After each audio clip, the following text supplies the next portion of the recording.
Hi, and welcome to Concepts for Thinking. I'm Bree, and I'm going to be talking today about parsimony.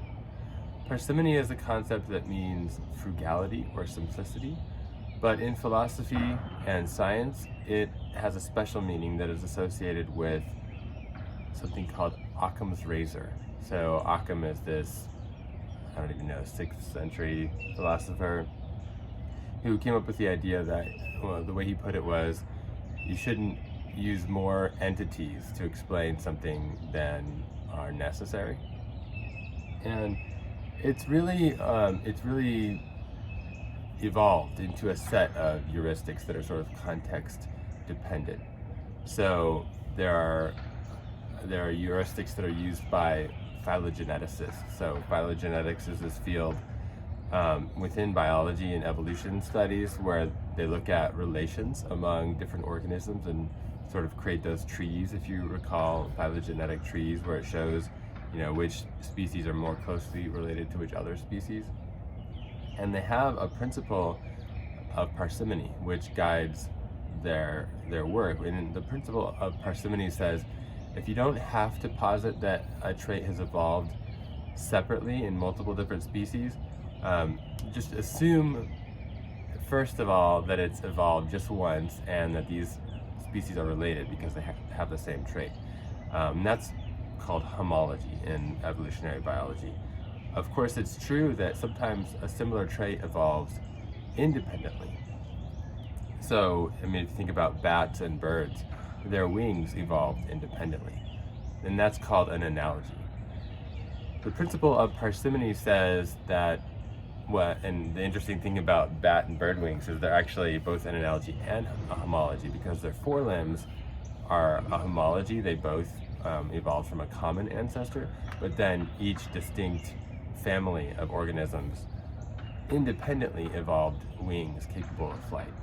But that's kind of the exception and not the rule, and that's why within the field of phylogenetics, you would use a parsimony heuristic that says, assume there's a common ancestor until there's good evidence that shows that this has evolved independently.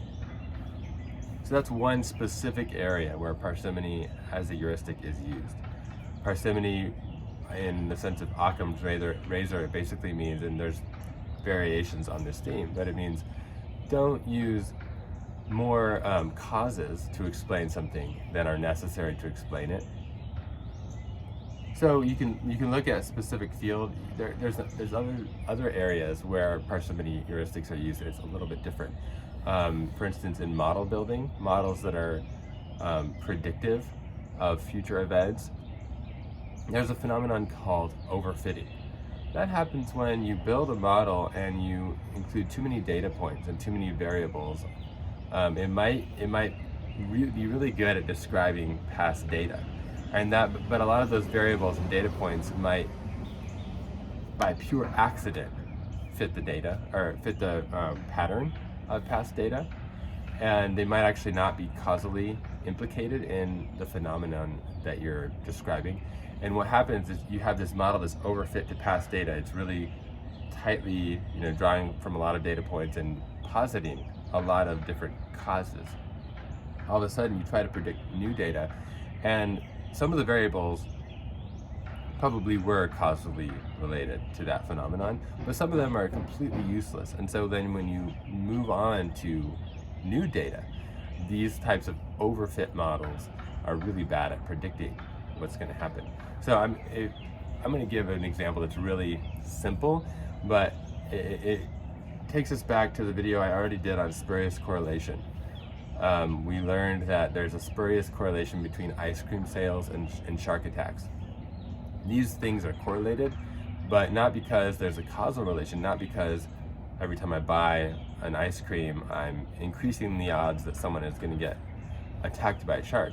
Rather, there's a hidden variable, and that's the weather, that's causing both. When it gets warm, people are more likely to buy ice cream. And when it gets warm, people are more likely to go into the ocean and encounter sharks who are also attracted to warm water, and so there are more shark attacks. But let's say I'm trying to do a model and I'm fitting it to past data. And so I just take variables that are correlated with shark attacks. So I would take warm weather, but I would also take ice cream sales. And that would be pretty good at predicting past shark attacks. But suppose something happens, there's a diet fad, we lose our supply of milk, I don't know what, but ice cream sales just plummet right as the weather's warming up. All of a sudden, because that variable is actually useless, shark attacks are going to continue to rise, and the variable is going to predict that they would fall because ice cream sales are falling.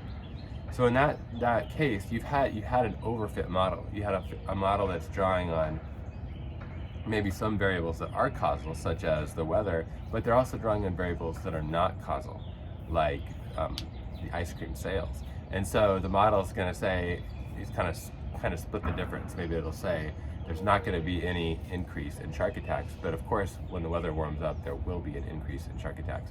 So the overfit model will perform badly. So parsimony is a heuristic you can use to say, okay, let's try to eliminate unnecessary variables. It's not just make a model that's perfectly attuned to past data and assume it's going to be great at future data.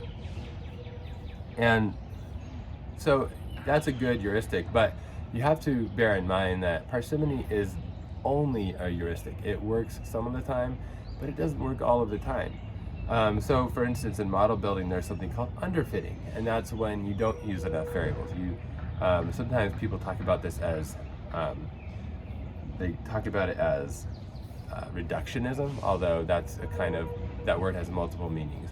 But in the sense of underfitting, you're choosing an overly simplistic model, you're leaving out relevant variables, and so your model is going to perform badly. So you need to find that sweet spot between over and underfitting, between a very parsimonious and an overly simplistic model. And so then there's one last area where I want to talk about parsimony, and that's when just a more kind of common sense approach to experiences in the world. If you think about the vast number of people who are interested in and believe conspiracy theories,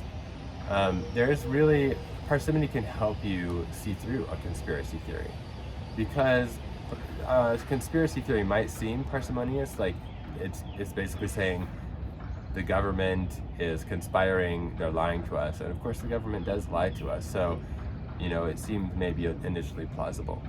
But what happens is a conspiracy theory that isn't true will face real world data. And when that happens, the conspiracy theorists, the believers, they're motivated to continue to believe in the theory, so they create another explanation. So if you think about QAnon, every time a Q drop turns out to be wrong, the followers of Q have to invent a totally different explanation for why Q wasn't really wrong. And what ends up happening is, just to believe in QAnon, you end up having to believe a whole bunch of things, each one of which is maybe highly implausible. When you take them all together, it's completely implausible. Okay, the same thing is true of flat Earth. In the show note, in the notes of this video, the video notes, I include an essay which goes into a little more detail. And in that essay for this video, I go into flat Earth and all of the things that you have to believe in order to believe that the Earth is flat. You can evaluate each one of these claims on its own and try to build an argument against each claim, but a simpler approach would just be to say, like, for all of these things to be true at once is so implausible as to be just unbelievable, and it doesn't make any sense. So there you have it. There's a bit of a longer video. For all of my videos, if you go check the notes, you'll see an essay, and I encourage you to read the essay about this topic of parsimony. And I hope this was helpful. Take care.